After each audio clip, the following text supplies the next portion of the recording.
Good morning, my workplace warriors. It is Friday morning, and I'm here for another Friday morning live. I'm so excited about what I have to share with you this morning, and I hope that everyone has had a great week and a safe one because we've had some really challenging weather conditions and other environmental things going on here in the U.S. that has impacted so many people.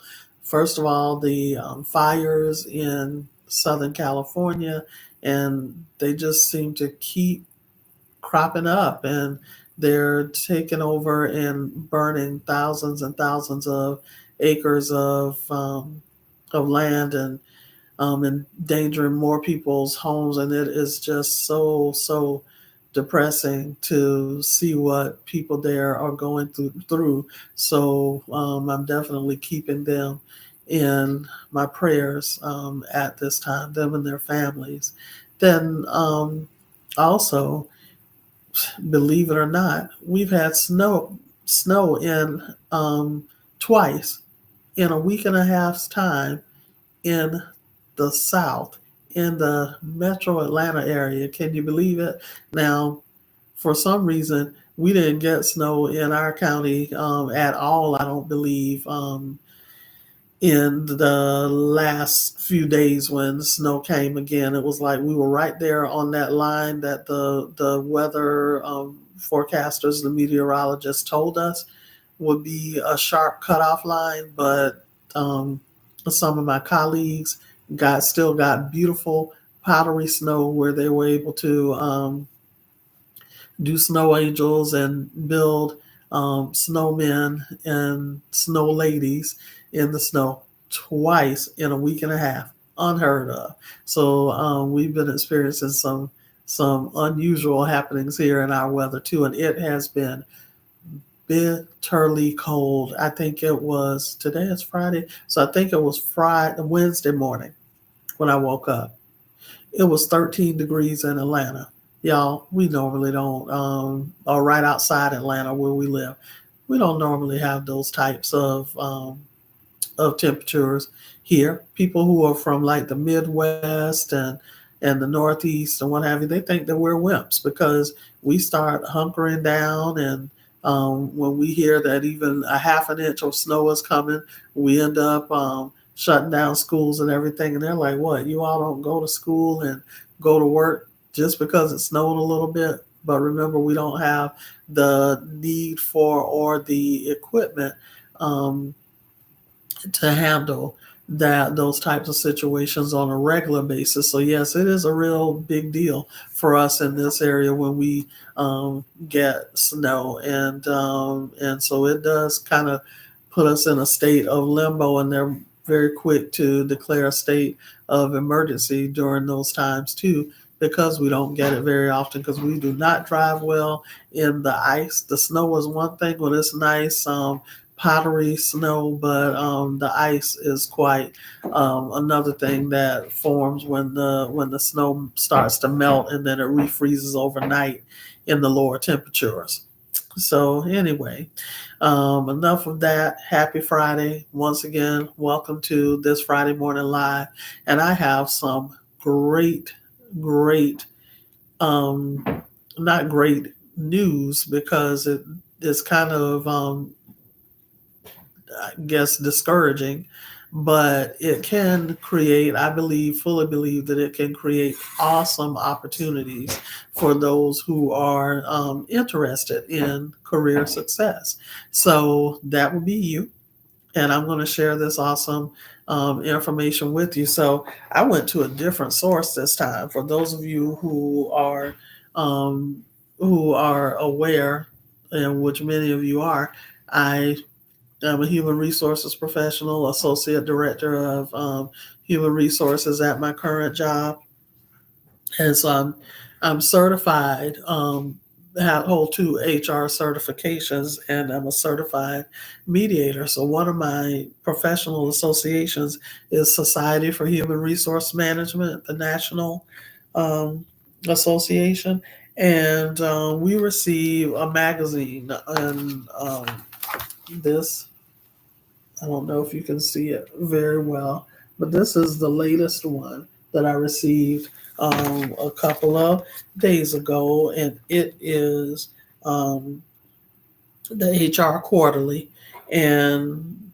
their main headline in this headline article is 7 trends that will shape HR in 2025.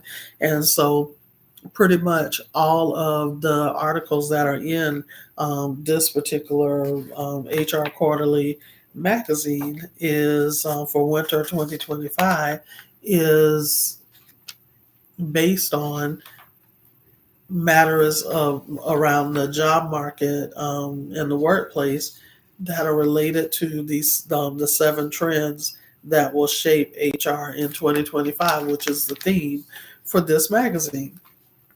And so there's one article in the magazine that is called "Who that asks who will do the work," and excuse me, the author is Roy Maurer, Maurer, and the subtitle reads, and forgive me for looking down, I am going to have to refer to the article and my notes in order to effectively share this information with you. The subtitle is U.S. Workers' Growth is Expected to Slow Over the Next Decade, highlighting the urgent need for employers to prepare now. And if you're like me, if you're also in human resources, especially, I know you've been hearing about this for years. I came out of grad school in 2005. Yeah, 20 years ago, getting up there. But even my capstone project for my graduate program addressed what was termed brain drain at the time. And it used to be that brain drain mostly impacted some of the foreign countries outside of the US, like India and Africa and some other countries, because so many of their labor ready workforce and their educated, college educated um, population would either try and come to the U.S. to get educated, and many of them never left the U.S., or they would go to Europe and become educated, and sometimes they would never leave. Or some people, they came with their spouses or other family members, and they took on jobs like manufacturing jobs and agriculture jobs and domestic type and environmental services type jobs. And now brain drain, and it's not necessarily brain drain with the U.S. It's just a shrinking workforce, because baby boomers have people who were born, I think, through between 1953 and 1964. They are starting to retire, and they're retiring in droves, and that is creating a gap in the U.S. labor market. And they're taking a lot of knowledge, institutional knowledge, with them in many cases. And I see it even happening in my current organization, where people are retiring, and it is taking so long to identify highly qualified talent for these positions, especially if they are middle management to highly paid executive type positions. It's getting harder and harder for us to be able to identify qualified individuals for these types of positions. And we're an institution. We are a higher education system um, with campuses across the entire state of Georgia. So if we are having this challenge, you can only imagine what's going on with other industries as well.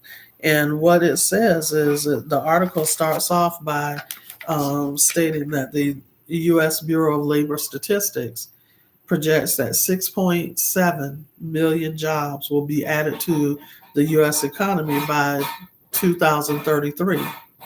But the number of workers available to fill those jobs is expected to be constrained by an ongoing wave of retiring baby boomers, slowing population growth among working age adults, and immigration levels coming up short of what's needed to maintain employment growth. So that is big. Baby boomers are leaving the workforce. The population of working age adults is contracting, and immigration levels are currently not keeping up with the what's needed to maintain employment growth. So it's what they call it's the perfect storm, and what they named it is the silver tsunami. But I want to help you create a golden opportunity in light of the anticipated silver tsunami, because this could really be a golden opportunity for many of you who are in search of career success.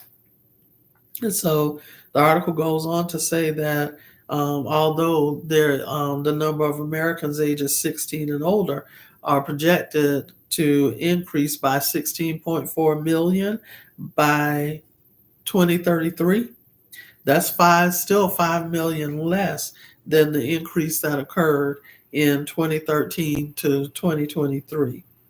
And there are already hundreds of thousands of open jobs that are not being filled because they can't find the skill set that is needed for these jobs.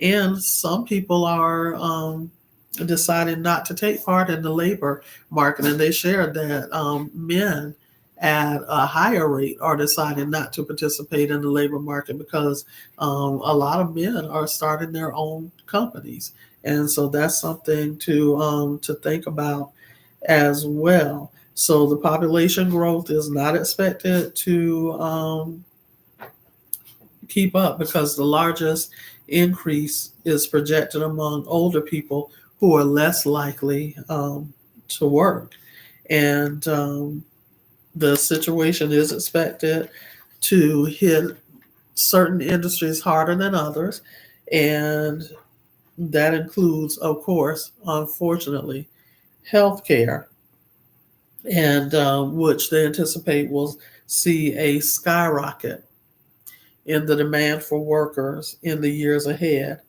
Um, then some occupations will continue to be thinned out by advancements in technology and changing consumer habits. So some of our less skilled jobs, like cashiers, for example, you go in practically any store in any, whether it be a retail, a clothing store, a household goods store, or a grocery store, and you're going to see probably one attendant manning 4 to 8 or more self checkout lines, where unless you have a problem with the in the checkout line where something isn't scanning correctly or a machine acts up, you don't need a person for each one of those checkout stations, customer checkout stations, self service. Now, I'm one of those people who is a little old school. I'm a mix of the two. And while I like the self checkout process okay. It depends on what I'm buying. Now, if I'm buying clothes or if I'm buying household goods like laundry detergent, dish detergent, things like that, then I'm usually okay. Or if I'm only going into the store for one or two items, I'm normally okay with checking myself out.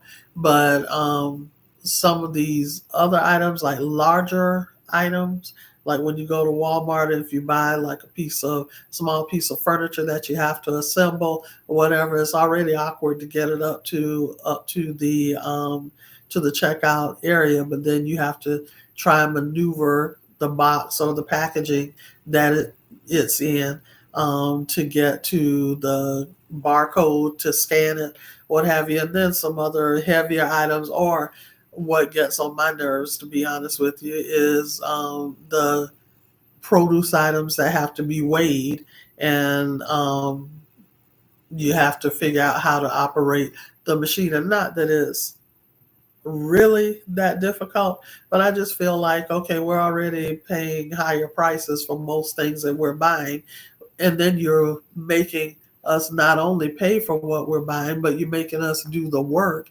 that an employee normally would do and a trained employee at that, someone who's been trained on the electronic checkout system, who would be able to more quickly scan those items and have me on my way. So that's just my 2 cents worth. An economist, senior economist with Lightcast, a labor market data analytics firm in Moscow, Idaho, contributed to this article, or was quoted by saying the most acute shortages of workers is projected to arrive in less than a decade. And the industries hardest hit are among those that our society relies on the most. And of course, I already indicated healthcare, because there's a growing number of people who are living with chronic illnesses like diabetes, high blood pressure, other autoimmune diseases, and things like that.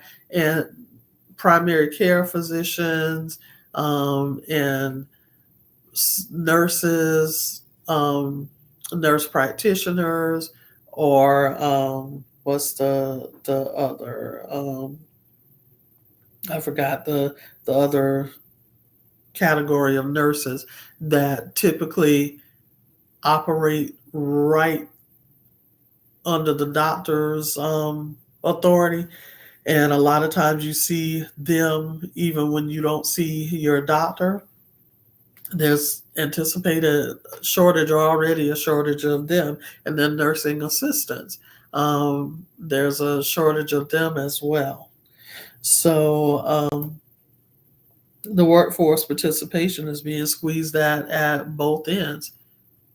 Retirees going out, and then people choosing not to participate in the workforce. So let's see.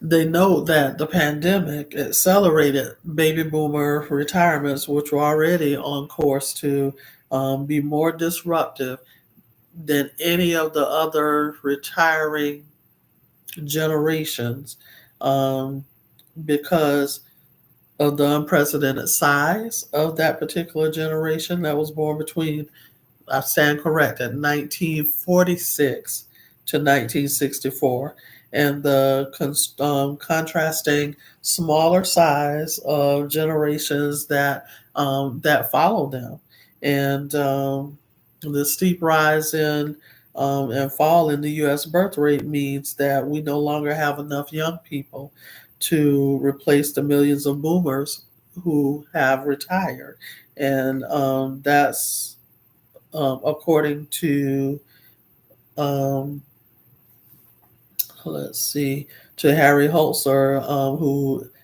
Holzer, who is a professor of public policy at the McCourt School of Public Policy at Georgetown University in Washington, D.C. So, making matters worse, labor force participation of younger people between the ages of 16 to 24, has been on a steady decline for years. and the rate for the all important prime age cohort of 25 to 54 has stalled and is driven by fewer men working than ever before because they're starting their own businesses. And one thing that this report also acknowledges is that employers have not wanted to pay um, employees. There's a constant fight about even minimum wage, paying people a higher minimum wage.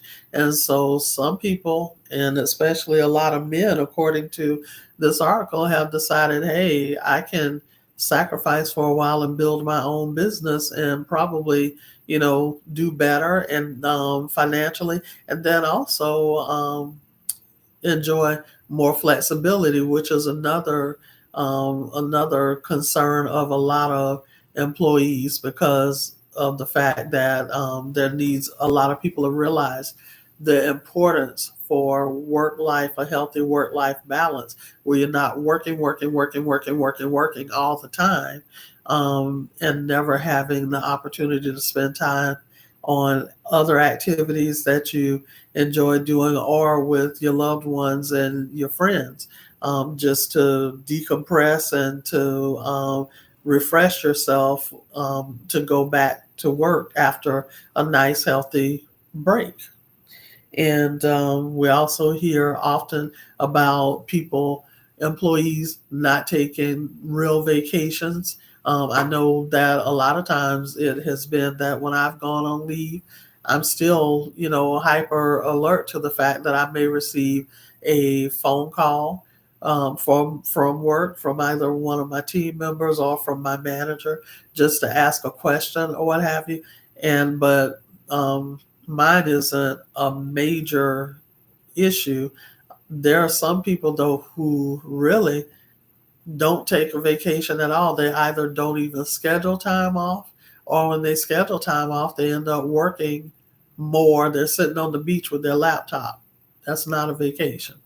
Or they're constantly in, remote meetings off and on. So they're having to plan their vacation schedule around what's going on at work. And that can't be healthy. We're going to pay the price for that sooner or later.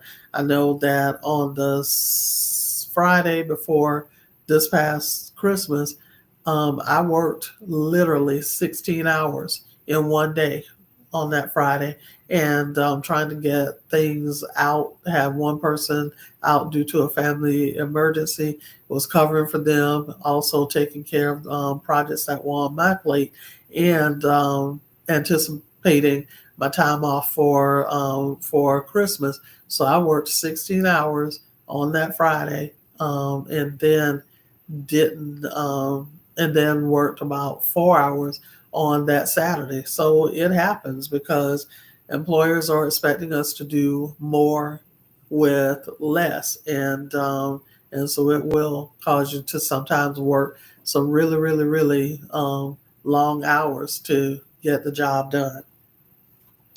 So let's see here. Going back to the article, it says that some of the decline, especially since the 2000s, is potentially um, attributable to fewer available manufacturing jobs, and a lot of men worked in manufacturing, and because some people don't always, a lot of us don't deal with change well, and particularly when it comes to technology, um, then a lot of manufacturing jobs have gone away because they're being replaced by AI driven platforms that can do the work, as they say, faster and more efficiently. And a lot of the males who may have been displaced by those declining manufacturing job numbers, they have had to find other ways to earn income. So the problem isn't that men make up a smaller piece of the labor market pie. It's that they're opting out of the pie entirely, such as Gen X, Millennial, and Gen Z men. They don't participate in the labor force anywhere near the rate that the prior generations once did. And the women's prime age participation rate did increase during the second half of the 20th century, um, but it reached its peak just in 2023. So that means that now women's prime age participation from age 25 to 54 is getting ready to decline. And so the prime factors that are affecting population growth and ultimately labor force participation are native born fertility rates, which fell in 2023 to their lowest point in a century. And immigration is another. So they asked the question, what happens with immigration when immigration depends on government policy, making it a big unknown? And that's a good question because we just had our new president sworn in on this past Monday, and he is cracking down on immigration already, and also is in a legal facing legal challenges about birthright citizenship, meaning that just because a baby was born here in the U.S., he is challenging as whether or not that person should be allowed to automatically become a citizen or not. So we could see some additional challenges to the size of our workforce if a lot of his immigration related policies are enacted, successfully enacted. So, in the no immigration scenario, the prime age population is essentially already in decline. And under the high immigration scenario, though this population would be um, anticipated to continue to grow through the year of 2100. So that's something to think about. So this perfect storm, which they call the silver tsunami, um, according to the BLS, the Bureau of Labor Statistics, which tracks the growth in or the activity of job growth and how many jobs are filled, how many jobs go unfilled, the skill sets that are available to fill available jobs, and it's a federal agency. Um, they again project that healthcare will be the largest and fastest growing industry over the next decade, driven by both the aging population and a higher prevalence of chronic health conditions. And this escalating demand is anticipated to shine a spotlight on the long-standing shortage of healthcare workers in the U.S. So they give some details, and they say that healthcare had its challenges before COVID-19, but the pandemic really stressed the industry, and that comes from a Mercer U.S. Workforce Strategy and Analytics practice partner, Dan Lazote.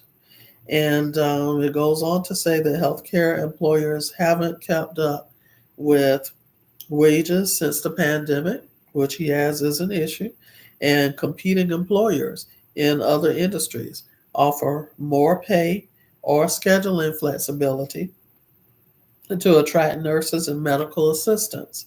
And Mercer projects a deficit of more than 100,000 healthcare workers by in the US by the year 2028, particularly primary care physicians, as I mentioned earlier, advanced practice providers, mostly nurse practitioners and physician assistants, and nursing assistants. So that is a great concern, and we're already seeing what they refer to as healthcare deserts, where there are rural communities, and for years, the federal government has been trying to incentivize doctors and others in healthcare professions to go and practice their skill in underserved communities like rural communities or inner city um, communities that have to travel miles and miles just to get to an urgent care or a hospital. And there have been people who have died because they live so far away from available quality health care. So that is a bit unsettling to think about. So what are, like I said, I believe that this creates opportunities for those of you who are thinking about making a career transition, or maybe you're in that prime age group of 25 to 54, or maybe even a little outside of it, and you're thinking about maybe you did not further your education traditionally, meaning immediately after high school, and you're thinking, okay, I need something better. I need a better life for myself because the jobs that I've been able to land so far now are starting to dwindle, and I need something better to be able to provide for myself and my family. So I think that even with this silver tsunami, this perfect storm that we're talking about here in this article, is creating a potential golden opportunity for those of you who plan on being in the workforce longer, may not be happy with the employment that you currently have, and want to make a change. So listen to this: growing and declining occupations. They give detailed information here that I'm going to share with you. While healthcare ranks number one on the list of high demand professions, computer related jobs, with one notable exception, are projected to be the second fastest growing occupational group by the year 2033.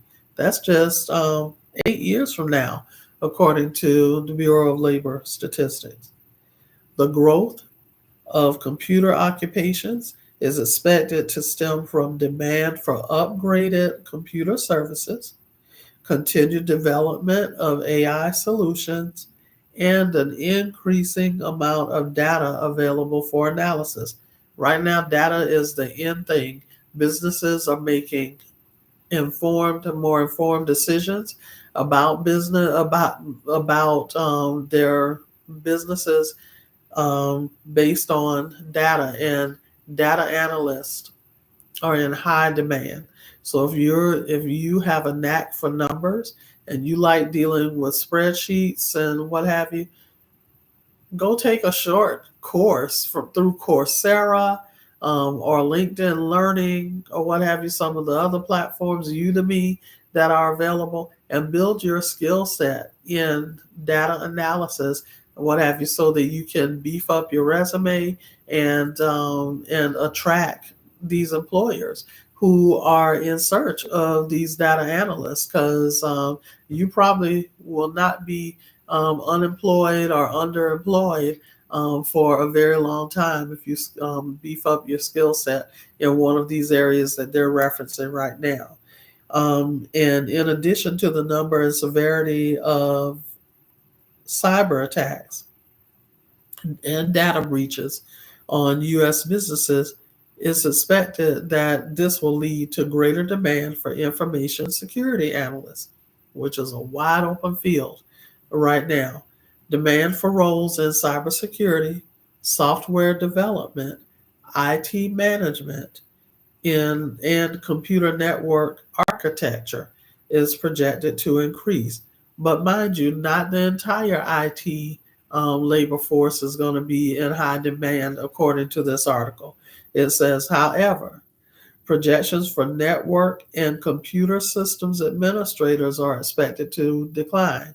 Why? Because they can not only roll those duties into these duties like cybersecurity, software development, IT management, and computer network architecture, but also AI is able to do the networking and what have you. I remember when I started my blog back in 2016, and the headache and the stress that I went through having to learn WordPress myself and build my blog by myself, because I was determined not to have to pay someone else, and I didn't have the absorbent dollars to pay someone $3,000 or $5,000 to build my website. And when you look at it, you probably can tell it wasn't done by a professional, but it was done with a whole lot of blood, sweat, and tears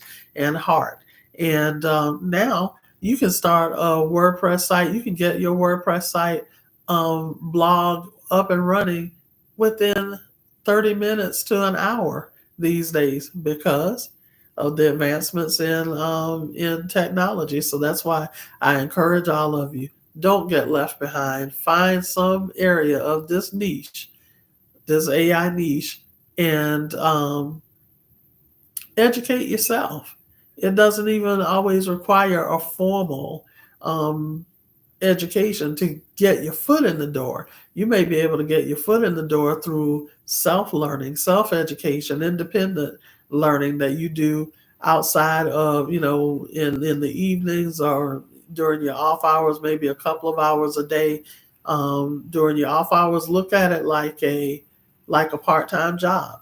Many of us have worked part-time jobs during our lifetime, where we worked our full-time job, maybe 8 to 5 or 9 to 6 or something like that. And then in the evenings or the weekends, we went and worked a part-time job. So if you treat your independent learning like a part-time job for a short period of time, then you will be able to independently learn new skills, marketable skills that can make you very attractive to employers who are hiring in these high demand and up and coming high demand areas.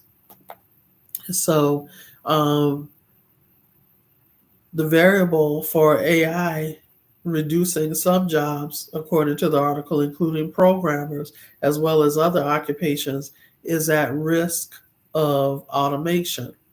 At risk of automation include how advanced HR, I'm sorry, got HR on the brain, AI technology will be, how willing employers will be to adopt those tools, and what kind of regulation will arise to prevent adoption in some cases. Now, I have a website that I'm going to share with you in the description of the recording of this live that you can use to identify AI no cost, low cost, and some higher cost um, AI platforms that are related to just about any industry within the workforce and or specialty area. You can identify one or two of those platforms. I recommend going with the no cost or low cost, enroll in it or sign up for it, and then do your own projects to help you get accustomed to working with AI platforms, and then also become well versed in prompt writing for Chat GPT. You can apply that to your current job. No one even has to know. You will become the star of the town because you'll be getting more work done in much less time because AI will do your heavy lifting for you. You don't don't depend on AI 100%, but it can get you started. And there have been so many things that I've done at work over the past 8 to 12 months since learning how to use ChatGPT that has helped me to get assignments completed faster, and be able to be up and running and going on to the next assignment, because I've invested time in independently learning how to utilize ChatGPT in my everyday work responsibilities. So please don't put your head in the sand and act like it's going to go away because you ignore it, because it is not. It is going to continue to become more and more mainstream. And if you get on the wave and learn how to operate it, that means that you have a less likely chance of becoming a person in an obsolete position, because you're going to have knowledges and skills that maybe the person next to you at work does not have. So you're going to become more marketable, not only and more valuable to your current employer, but you're also going to become more marketable to other better paid potential employers as well. And plus, I'm going to tell you, maybe I'm just a technology geek when it comes to that, but it's a lot of fun as well. There's so many things to do. But anyway, I'm going to share that website with you that you can sign up for. They'll send you alerts when new platforms are created. And I'm telling you, new platforms are being created every minute, every hour, every day. And it's just a lot of fun to see um, how this is progressing. So the article implores employers that now is the time to act. I'm imploring you that this is the time for you to act. And what the article says is that closing the gap between open jobs and unemployed job seekers will require that employers act, including supporting the expansion of employment based immigration, providing critical reskilling, reimagining the K 12 and higher education pipelines, and practicing smarter workforce planning. So, those are that's the framework, the general framework that this article and those who contributed to it are recommending that employers follow to be ready as this workforce continues to decline. So, what am I recommending you do?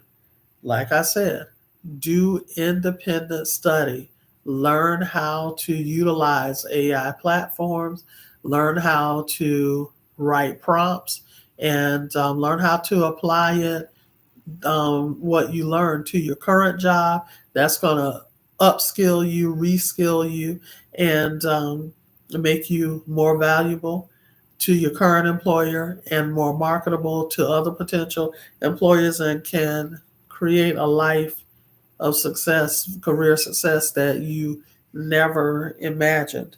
And if you're interested in like a healthcare career, for instance, my nephew's fiance, she just completed her nursing degree back in December. She finished the first part in her coursework, I think in June or July, and then she got became licensed as a licensed nurse, registered or a registered nurse in around December.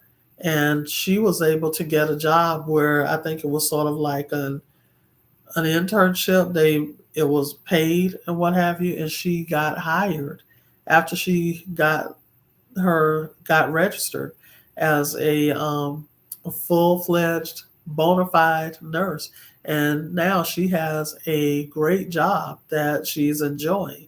So there are so many opportunities out there, and because of this declining, anticipated declining, continued decline in the workforce, they're already talking, organizations already talking to her, programs already talking to her about the possibility of going on for her master's in nursing, and they will pay for all or part of her education. Now, how about that?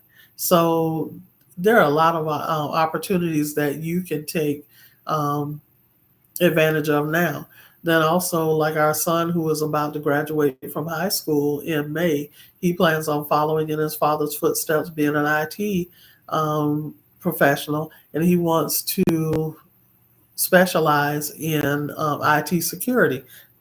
I just read for you that they anticipate that with the growing number of cyber attacks and the severity of the cyber attacks and data breaches that have occurred on U.S. soil or against businesses that are on U.S. soil, that there's going to be an increasing boom in demand for cybersecurity professionals. So consider these these identified growing opportunities for career advancement and or career opportunities as you think about what you want to do with your life, and even if you become one of these specially trained and skilled individuals, you can even start your own business. Start out working for someone else,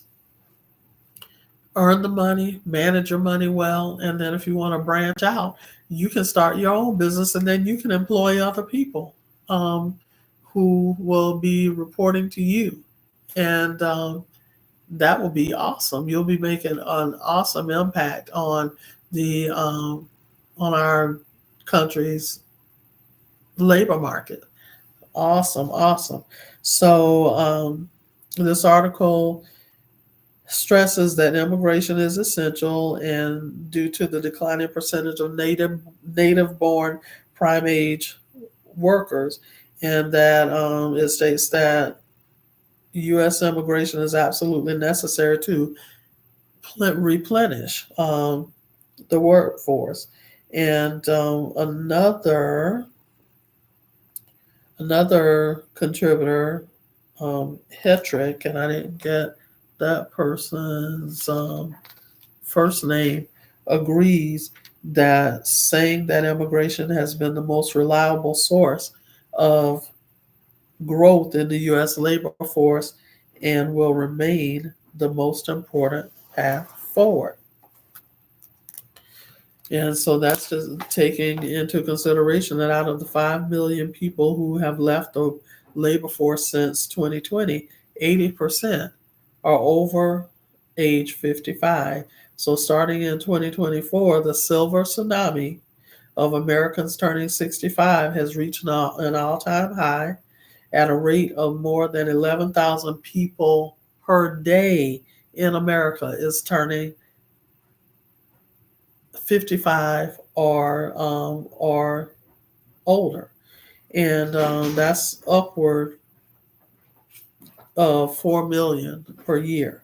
So something to definitely think about. The teenager just set off the security system, so excuse the noise. Nobody's breaking into the house.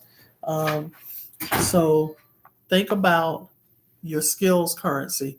You have control over that. So I cannot encourage you enough that you need to take control of your skills currency and upskill yourself and take advantage of every opportunity and ask for opportunities for reskilling from your employer. Tell them you're interested in doing some new things, and that, and have some specific training opportunities that you've identified. Be active in your upskilling and reskilling on your job. Employers are likely to be more open to allowing upskilling and reskilling because of these challenges that they are facing. But you need to be very active in recommending the type of training that you undergo, and so that you can make sure that your career trajectory turns in the direction that you want it to be in, and not what other people are deciding for you. So think about that. And then, of course, in the planning process, which is critical for employers, they're going to have succession planning programs and um, to engage those who have those skills that are needed for the future labor force. They're going to put together, or a lot of them have already put together succession plans to identify and prepare up and coming talent in the critical need areas. Make sure you're included in that number, that you're seen as an up and coming talent. Ask to shadow someone who currently works in your with your employer, and you can learn from them. And when they get ready to retire, you could be a prime example of someone who's ready to step into those shoes. So increase your value proposition, as this article um, tells employers that they need to increase their employer value proposition. You, as a job seeker, need to increase your candidate value proposition, because right now you can have the upper hand. So just make sure that you obtain skills and upgrade skills that are highly valuable to your employer, and that you make it known that you're ready to learn new things, and show it by doing independent study and applying those new skills that you learn in your non-work time to your daily workplace operations. And it won't take long for your manager to notice that you have a skill set that is positively impacting the workplace, and they're going to want to help support you in continuing to grow those capabilities. So there you have it. I hope that you got value from this content. I was so excited about it. And like I said, I'll be sharing information with you that I think will be helpful to you as you continue to upskill and reskill and prepare to be one of the people, or the group of people who takes on this challenge and is ready to enjoy um, better pay and better working conditions and what have you, as employers look to replenish the workforce. Make sure that you share this content with others in your network who are also on a mission to live their very best career life, because I'm on that mission to help you do so. And I need you to smash the like button, let the algorithm know that this is great content that you and others like you can use, so I can reach more people. And when you're ready, subscribe to my channel at HR by Namteek 167. That's my YouTube channel. And also make sure that you continue to check out other content that I release. I'm currently releasing a series of videos pretty much daily on the job search from the beginning to the end. I'm taking one aspect, one part of the cover letter per day, one part of the resume per day, and giving you nice kind of step by step descriptions of how you should go about kicking off your successful job search. And it starts with one mindset first, and then it evolves into the engaging cover letter and resume. So check out my job search readiness series of content that I'm releasing on YouTube pretty much daily. You'll be glad that you did. It'll move you from behind the job search eight ball to leading the pack when it comes to achieving your career goals and aspirations. if you'd like to work with me more closely, I am going to have I have an upcoming cohort of my Career Search RX coaching program that is going to be coming up in February, and I'll put that information in the description as well. And I'd love to have you to join me, where you'll enjoy not only detailed lessons that guide you through the entire job search process, all the way to your first day on your brand new job when you receive your job offer, but also weekly coaching calls that will help transform you from a frustrated job seeker, frustrated, overwhelmed job seeker, to an authoritative and confident candidate who will land your job, because you'll be well prepared and ready to take on your next awesome career opportunity. So until next time, until the next video, career success to you. I look forward to seeing you either for another video or for next Friday mornings live at 7 a.m., where we will dissect another workplace related article that can help you live your very best career life. Bye bye and happy Friday.